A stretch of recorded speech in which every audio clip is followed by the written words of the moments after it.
I met my wife while we were in high school. She was the first girl I ever confessed my feelings to, and I was lucky enough to have them reciprocated. We were pretty much inseparable after this. I only wanted to go through my crappy high school days if she was there with me. Something about her, maybe it was her aura, made me feel so much more peace. I was there for her through her parents' divorce and her mom's untimely death. Her mom had cheated on her father after 27 years of marriage, and my wife believed the amount of remorse and guilt she felt is what caused her to pass away. The divorce and passing of his ex-wife just made my wife's dad even more certain there was a family curse. Despite this troubling time, our relationship and love for each other never faltered. We got married at the ages of 19 and 20. My wife's outlook on life wasn't the best all the time, but she understood that there were ups and downs and that life didn't owe us anything. Despite that, we were happy and capable, remaining strong for each other. We planned to wait at least 5 years before having children, but my wife became pregnant with our first child at the age of 22. She wasn't very happy, and she blamed it on her nervousness to become a mother. I assured her that we could do anything together, and that this was how family life was supposed to happen. In marriage, the children are conceived and the parents work through any obstacles life throws at them. My wife started to believe me and felt more hopeful and strong. Things were blissful up to and after the flawless birth of our daughter. That's when my wife's mind started to change. She didn't see herself in the same way she did before she had a baby. She never acknowledged how much value she put in her physical appearance. Once her belly was wrinkled and saggy, she had a hard time even leaving the house. She was a stay-at-home mom, and always wanted me to do the errands when I was off work. Sometimes I was too exhausted, and I genuinely needed her to go. Whenever this happened, she didn't fight me, she just went and got it done. Dates were non-existent. She wanted to stay at home because she didn't have anything to wear, or any number of extra excuses she had that all pertained to her appearance. I didn't mind dating at home, and we even had her father or my parents watch our daughter for us while we had some time alone. I always told her she was my woman for life, and that I would always love her body unconditionally. That's all anyone can ask for, right?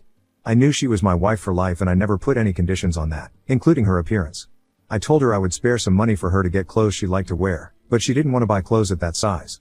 I told her I would work out with her every day, but she always made an excuse as to why she couldn't. She started talking about the family curse her dad believed in. I told her that just wasn't logical, and that she had to be the master of her fate to the best of her ability. My message went unheard until she was involved in a very bad car accident. A car pulled out in front of her, causing her to veer off the road and off an embankment. Her car wrapped a tree and started smoking. When I got to the hospital, she was conscious enough to tell me that someone saved her life. She said a man climbed down seconds after her and pulled her up the steep wall to safety right before her car exploded. I could hardly believe it. I told her that after this, she could say the curse was broken, because she survived. She asked me to ask anyone in the hospital or police force if they knew who that man was. I tried to find out for her, but no one knew. After she was discharged, life at home was almost back to normal. I noticed she wasn't struggling with her self-esteem or overall doubt anymore. She told me she believed that the curse was broken because she survived. I was happy for her and loved this positive change. In hindsight, I did notice a few clues. I found a cigarette butt in our front yard. I asked my wife about it, and she played dumb. She suggested it belonged to the lawn guy. My wife was spending more time on her phone, but doing it at times I wouldn't notice because of being at work, being in the bathroom, being in a different room than her, when she was cooking dinner, or when she was gardening. I never noticed enough to bring it up to her, and the biggest thought I had about it was that she was glad to be alive and was keeping in touch with her relatives and friends. Shortly after I came to this conclusion, I arrived home to find a strange car in the driveway. I could smell burgers and dogs in the backyard. When I got back there, I saw my wife talking to another man while he cooked on the grill. I asked them both what was going on, trying to be nice just in case this wasn't something I needed to be alarmed about. My wife smiled and introduced me to her hero. The man that saved her from the car. My stomach flipped. I didn't feel great about this. I never really wanted my wife to have male friends, especially not one that she felt indebted to. I didn't have any female friends because I refused to give temptation an opportunity. He was a good-looking man, and taller than me by a few inches. No wedding ring. Through awkward chit-chat over dinner in the backyard, I found out he was a firefighter and that before saving my wife, he'd saved 3 dogs and 2 cats from burning buildings. My wife loved that. I felt nauseous. I called it a night and started cleaning up. My wife was disappointed, but let him leave. She was exceptionally quiet for a few days after this. I tried to tell her I didn't want her to be friends with him, because it was unnecessary and just opening the door to temptation. She said I needed to trust her to be a responsible married woman and that she would always keep their conversations PG. I told her I didn't like or want this. We dropped it for a few days, until she sheepishly asked me if she could go out for a drink with App. I told her absolutely not. She was upset and said I was being controlling and that she could have her own friends without me being there. I told her that before all this happened, she never went out anywhere, not even with me, so I asked her what made her suddenly want to go with this man. She didn't have an answer, besides that he was a good friend and she did want to start going out more. I told her we could go out together, and I'd ask her dad to babysit. She made a face. I knew at this point, our marriage was in trouble. She didn't want to go out with me as much as Hero. I told her if she wasn't going out with me, she wasn't going out with him. I suggested she meet other stay-at-home moms so she could meet up with them and get out of the house. She jumped on this opportunity. The next day, she texted me while I was at work, telling me she found a group of moms that meet at the park every Wednesday to do yoga and let the kids play together. When she was supposed to be there, I left work to check. I found a group of moms doing yoga, so she could have been telling the truth, except my wife and daughter weren't with them. I went home and didn't see App's car. I opened the front door quietly. I heard our daughter crying from her room upstairs, and music coming from the finished basement. My heart started pounding. As I got closer to the basement, I heard the unmistakable sounds of passion. My wife's voice mixed with another man's. I walked down the stairs filming. My wife went all out for this. At least 50 tea candles were lit with rose petals scattered all around. They were having sex on the pool table. As soon as my wife turned her head and saw me, she jumped up and started saying no over and over again, realizing she was caught red-handed. She grabbed a blanket and told me I wasn't supposed to be here. App started frantically grabbing his clothes and telling me he didn't want any trouble. I told him he was a crap hero, and he didn't deserve respect from anyone. He was in such a hurry to leave, I didn't have to say anything else to him.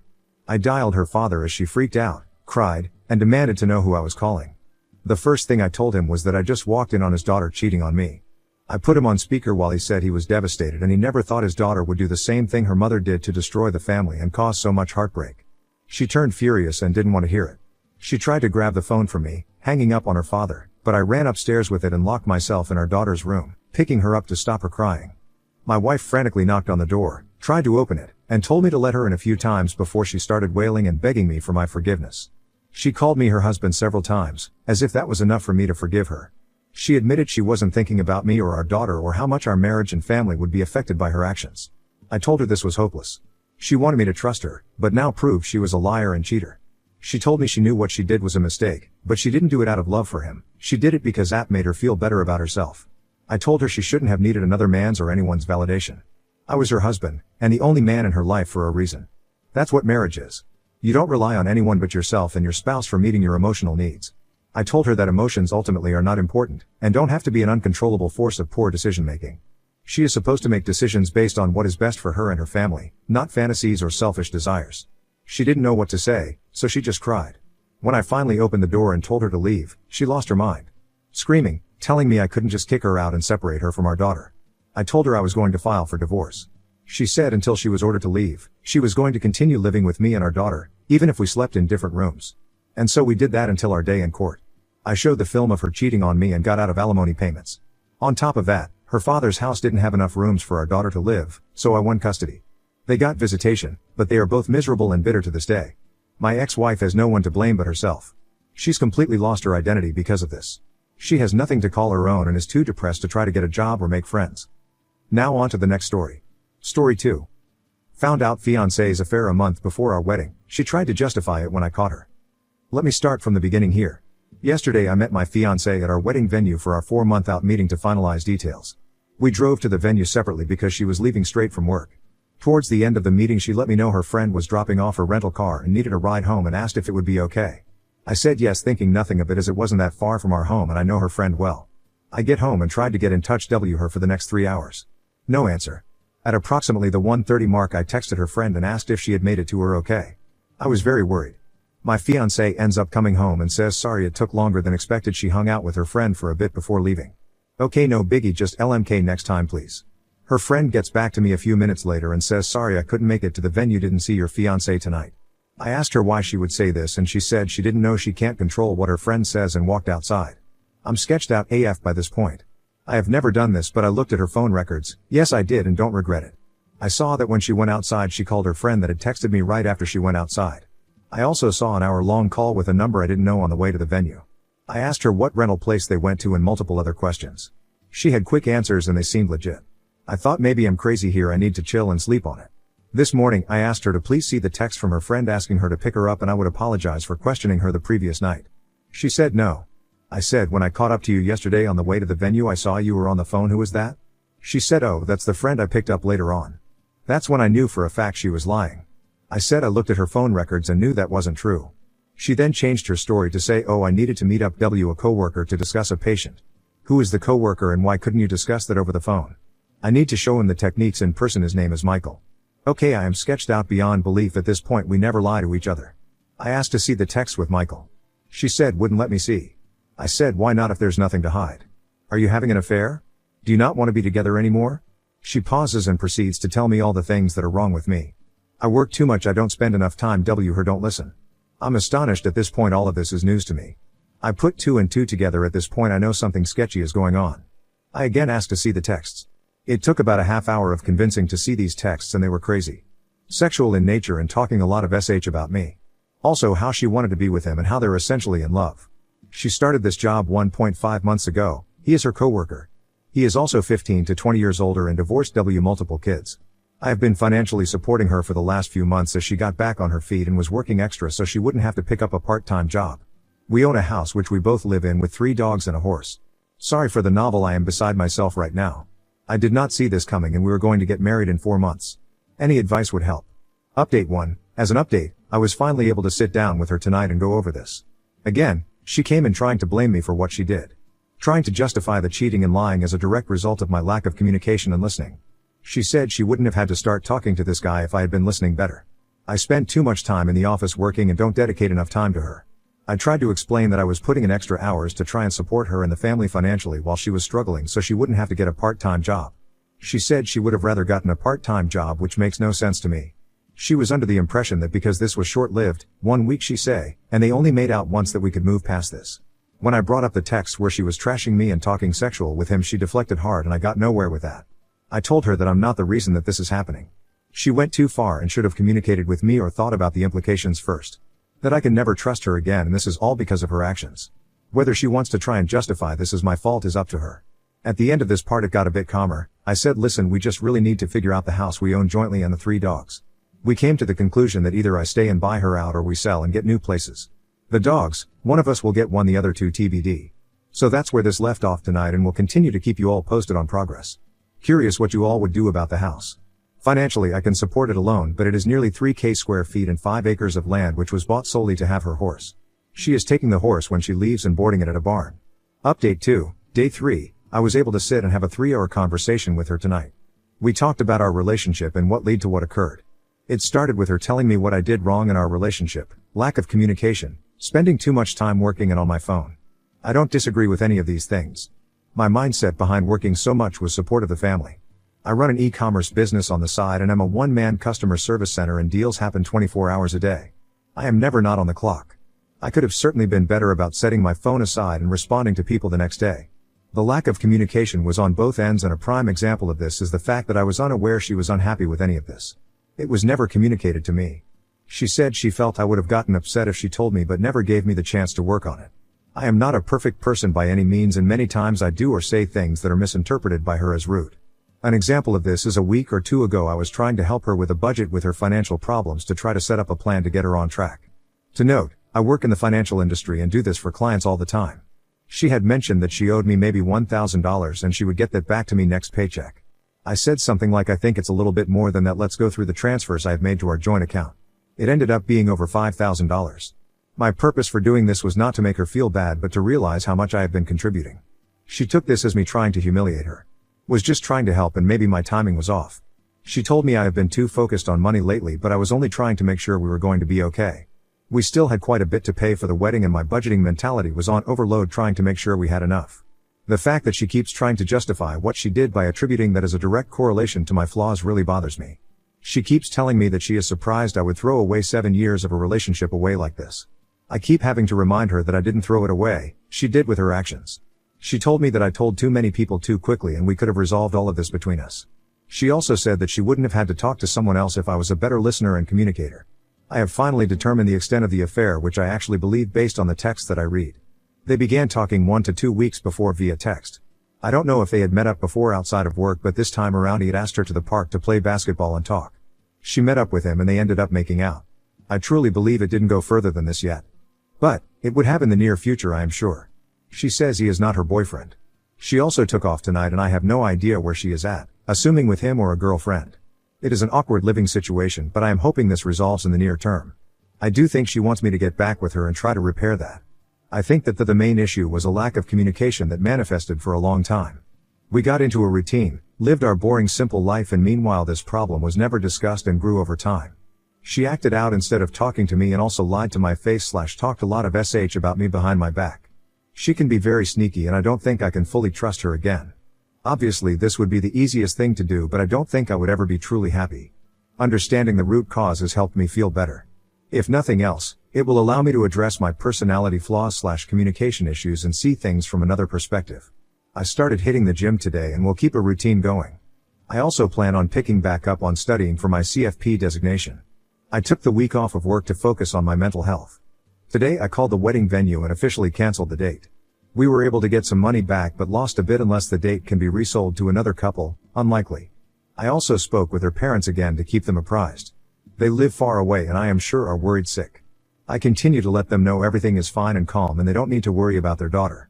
I did some research and with interest rates where they are today I will not be able to find a comparable house for the mortgage I pay for this, can barely find an apartment for less nowadays. I think my best option is to try and buy out her share and have her find an apartment. She seems agreeable at this time. We will have an appraiser out to assess value and see what half of the equity would be and if that is doable for me. My questions to you all are, does this change your mind at all about the situation? Am I handling this properly? If not, what should I be doing different? Update 3, it's been nearly a month since this whole situation went down and I owe you all an update. Has been a very busy, emotional and eventful month. So I am not going to lie, the few days after this happened to me I was a pathetic mess groveling to get back with this cheating posse. It's embarrassing to admit, but it happened, and it was all part of the process of moving on. While in this vulnerable state I tried everything I could to do things right, make things better, but nothing worked. I was actually told that she had to make a decision, me or him, and she did the right thing choosing him. I think that's when I woke up and realized I had let my self-worth go down the drain and I needed to take a step back and really focus on me and what was best for me. It is hard after 7 years of doing everything for someone else, to focus on your own needs, but that's exactly what I have been doing since. I moved our joint savings accounts to my individual checking account. I did the math of what was owed to me and transferred half of the balance back to the joint account for her to take. I have been working out every day since this happened. It makes me feel good to not only improve how I look, but helps me continue to think clearly. I've gone suit shopping, for a massage, out with friends and family. Not only was this relationship isolating of my friends and family, which should have been a huge red flag, but I never did anything for myself. Buying clothes is just not something I would do. I was always worried about providing for my sig other and animals. I've been seeing a therapist, for the first time in my life, on a weekly basis. It helps me talk things out in my decision making. It is something I will probably continue to do after this situation resolves, just to continue to improve myself. Now for the bigger items, I am still living in the house with the ex. She is sleeping in the guest bedroom and we are at a point where the only communication is, did you feed the dogs? I think she is a terrible person and no matter what I say, in her mind, this is my fault. To accuse someone of being a bad communicator and then using that as an excuse to then not communicate her feelings to me and cheat is her being a hypocrite and an easy out in her delusional mind. I stopped bothering trying to reason with her because she is unreasonable. I have been keeping the ball rolling with listing the house for sale. I contacted an agent, had them come, and was happy with the proposed sale price. She then requests that I contact 2 other agents and get their opinions, one of which was recommended by her friend. Yes, I made all the calls, set up all the appointments and met with these people. This is how the relationship always was, and even though it's not fair, I've been willing to do it all to get the hell out of here. After meeting with all 3, we ended up going with the first agent. Pictures were taken on Sunday and the house was listed for sale Sunday night. Open house next Saturday. Already getting a lot of attention on the resites. She will be taking the horse to a barn somewhere TBD. I had a conversation about the dogs and offered to take one or none. She said she would take all 3 of them to keep them together. They are a happy bunch and I don't want to fight over taking one if it will break them up. It also selfishly allows me to pursue a clean start. Unexpectedly, I met someone about a week ago that I've been spending quite a bit of time with. I have no false expectations here, but am enjoying hanging out with her. She's been through a similar situation in the past and has been helping me through this. It's really eye-opening speaking with a kind, thoughtful and independent woman. It makes me realize what a narcissist my ex was. Completely self-centered, dependent and manipulative. I should have listened to the warnings from family and friends long ago. I definitely fell into the trap of being in a simple routine. I wasn't enjoying life, it was just an easy situation to be in. Nice house, lots of land, great animals, didn't want to rock the boat. So I just continued on. You don't really realize this until you take a step back and truly reflect. Some might say it was wasted time, but I am really using this as a learning experience. I will not ignore red flags in the future. I will not fall into the simplicity trap. I will continue to maintain relationships with friends and family. I just want to end this with a huge shout out to everyone on here that commented on my original post. I posted on Reddit because I had no idea what to do. Those of you that took the time to try and help a complete stranger on Reddit are amazing. I read every single comment and they all helped me get to where I am now. I am looking forward to the next chapter in my life, wherever it takes me. Thank you all, truly.